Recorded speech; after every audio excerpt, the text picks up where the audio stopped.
This is Catherine Cespedes, and you are listening to Yogini from the Block, where we talk about taking spiritual practices and spiritual principles off of the yoga mat and into our real lives. You can listen to this bi-weekly podcast on Apple Podcasts, Spotify, Google Play Music, and anywhere that you catch your podcasts.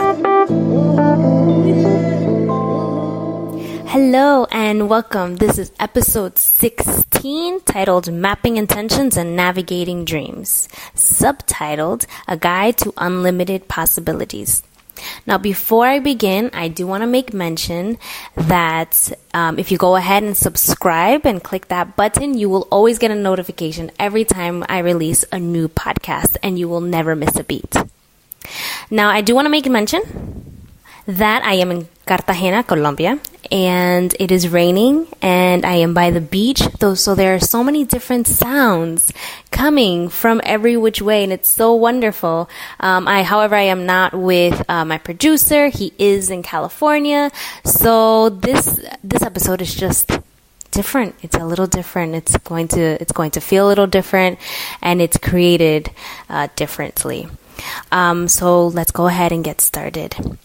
Now, in Colombia, I have had quite a magical experience. I do speak Spanish, so I have been able to communicate and make friends and make wonderful memories with the individuals that I've met here, as well as the individuals that I have traveled here with.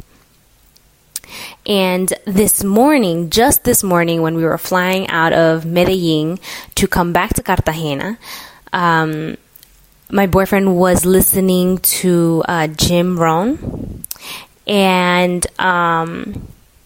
he said something very, very interesting that, one, made me laugh. I was exhausted, making sure that I packed everything, and two, really caught my attention. And he made mention how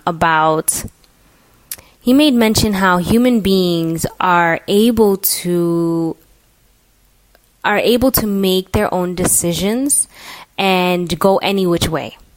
He also made mention how if anyone were to tell a goose not to fly north, for whatever reason, don't fly north, don't go there, to fly south, the goose would be like, yeah, okay, thank you very much, and go north anyway.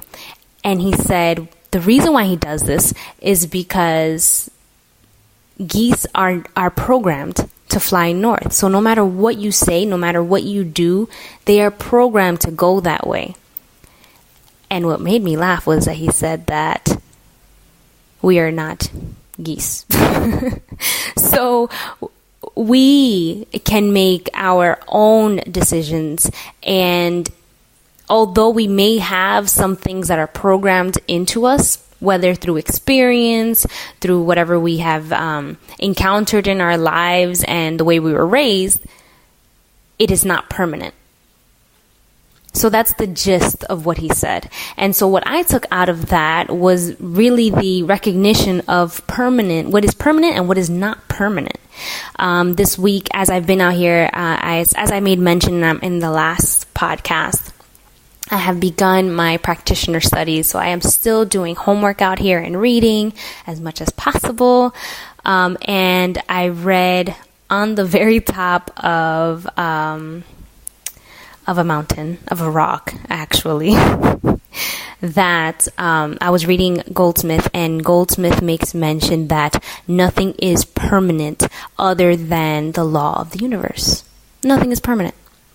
Which makes so much sense, because the law of the universe is what allows for flowers to bloom and for the sun to come up in the morning and to go down in the evening, and the moon to replace the sun, and for the ocean tides to come in and to go back out. So that ebb and flow is law. It is permanent. That is something that will always happen, and there's not anything that we need to do or have to do in order for these natural occurring things in nature to just happen. Right? So those things are permanent. What is impermanent is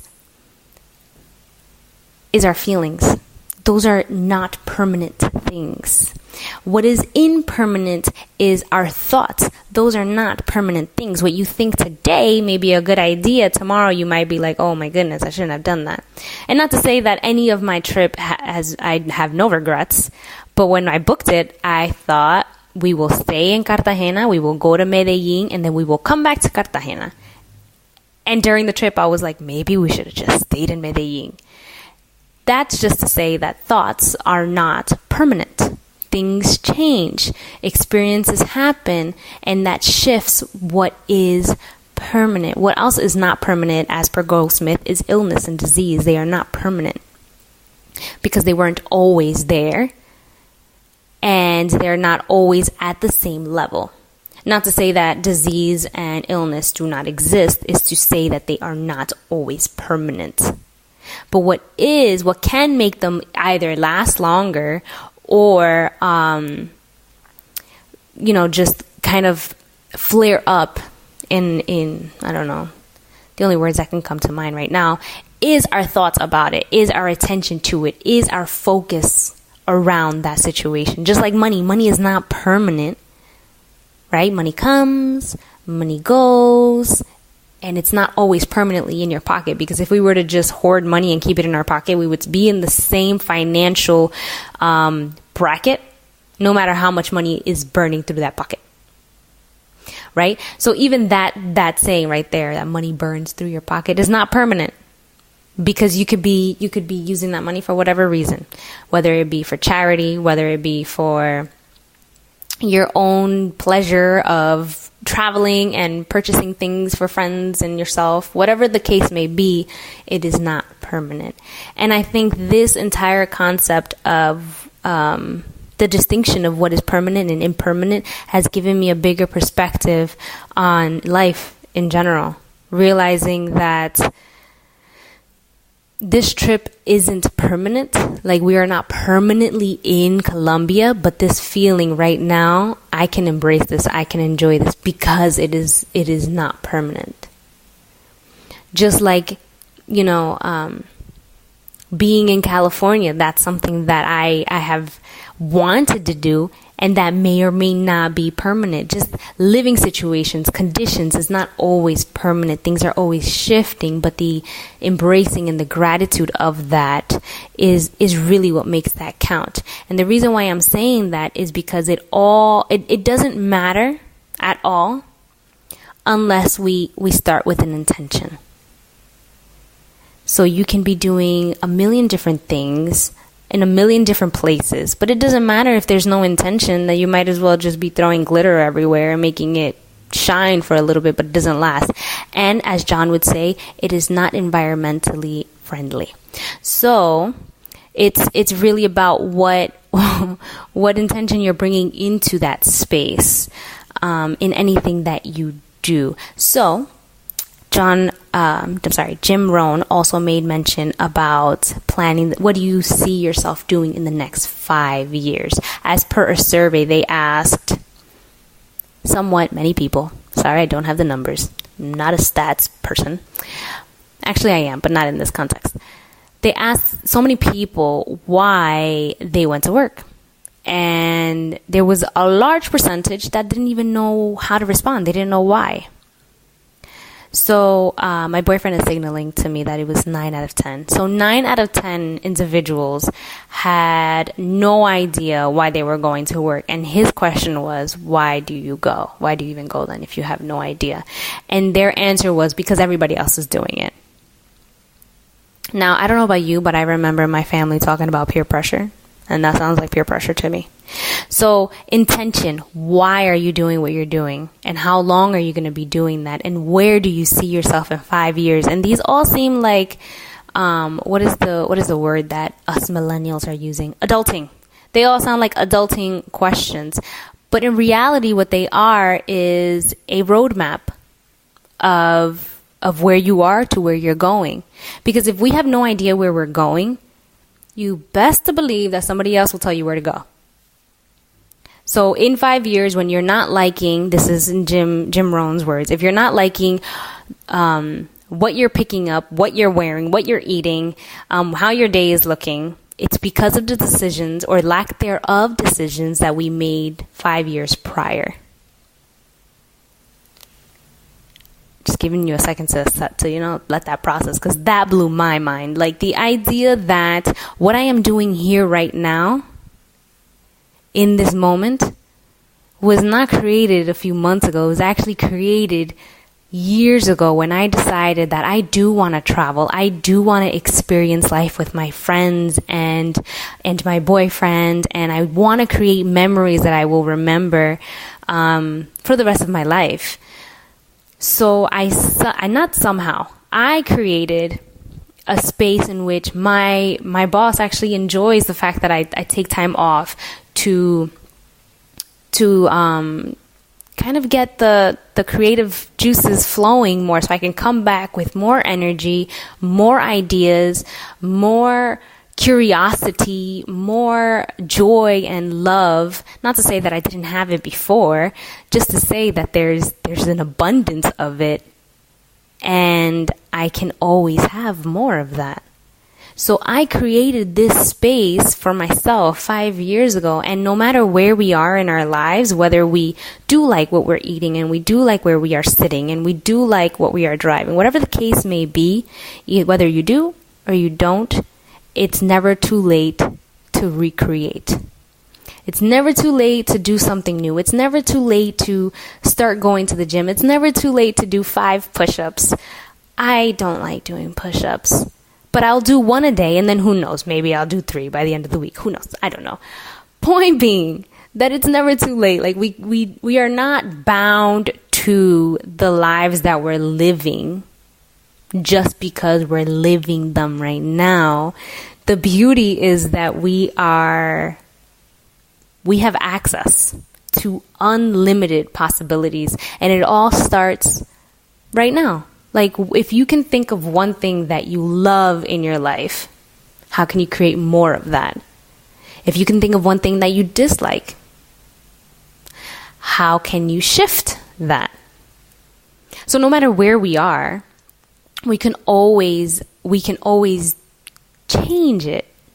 And that blows my mind, because just coming in today from Medellin, I know that my intention on this trip was that it was going to be full of ease and grace. And if I were to tell you all the stories of this trip, you'd be like, how does that even happen? And it was because of my intention. So even today, our host had to give us another place to stay because our place got flooded, but she took care of it. Last night I didn't have to worry about it. Why? Because my intention was ease and grace. And even when that happened, I knew that ease and grace was to come. And even after that, she offered to go and pick us up and bring us here. And it just continues because my boyfriend and I decided to meditate for 5 minutes, because why not? And we meditated, came back out, and the whole time I've been thinking, I really wish I had a yoga mat. I really wish I did have a yoga mat. And she opened up one of the closets, and lo and behold, there were 2 yoga mats. And I make mention because it was my intention for this trip to be full of ease and grace. This trip to be filled with things that I love to do and my boyfriend loved to do, and to do this together along with my friends, and to enjoy individuals that I haven't seen in a few months. Intentions. And with an intention, anything is possible. And there's one thing that we discussed in class last week, which was that when we pray for this outcome, right? For this demonstration. And someone said that, what about attachment and detachment? So how is it that you can pray for something and want something, right? It kind of seems like you're saying 2 different things, but in actuality, you are praying for that thing or better, which leaves you with space for, if it is not this one thing, it's something that is equivalent or 100 times better than what you are wanting. And if we limit ourselves to that one thing, then all else that shows up in opportunity we will never see it because it is not that one thing that we desired. So it's this one thing or better. And thus, when we are navigating our dreams, we are able to truly find ourselves in a space that feels right, that resonates with us, that aligns with that bigger dream. Because say that, well, when I first got my car, I really wanted to purchase this Ford Focus because it cost like $2,000. It was a 2000 and who knows what. And it was literally falling apart, but I only had that amount of money to purchase it. And I remember one day I just thought, this or something better. This or something better. Like, I just want a car. Like, I want something that's functional. So I really went in wanting this car. And when I went in, they were like, we can't give that car to you. I don't even remember why, but they actually gave me the Kia that I run now. So my car's name is Katniss Everdeen, if you didn't know. So when that car showed up, there was a little part of me that was like, no, that's not what I wanted. I wanted that red car. And I was like, wait, that makes no sense. I need a car. I need to drive something. I'm in California. This is not New York City. And the moment that I released that attachment to that one particular thing, I opened myself up to something better. Because although the car that I have now is more expensive than the $2,000 broken down Ford Focus that I really wanted, I let it go to find something that is still running, is still functional, and has everything that I need. I'd never really learned how to, what is that called? To change a tire. And I'm pretty sure that after this podcast, I will have at least 5 great friends tell me that they're going to teach me. But that's not something that I do. It's not. And I don't have to worry about that with the car that I drive. And I'm only making mention of this because it's this or something better. So when we are making an intention, it is the intention of this feeling or something better than this. And when we're navigating our dreams, it is this goal or something better than this. Because we create an opportunity, we create a space, we create an acceptance, an allowance into our lives. Because once that starts going, you say, okay, this is better actually than what I had envisioned. This is better actually than what I even thought I could have. This is better actually than I thought I could even afford. So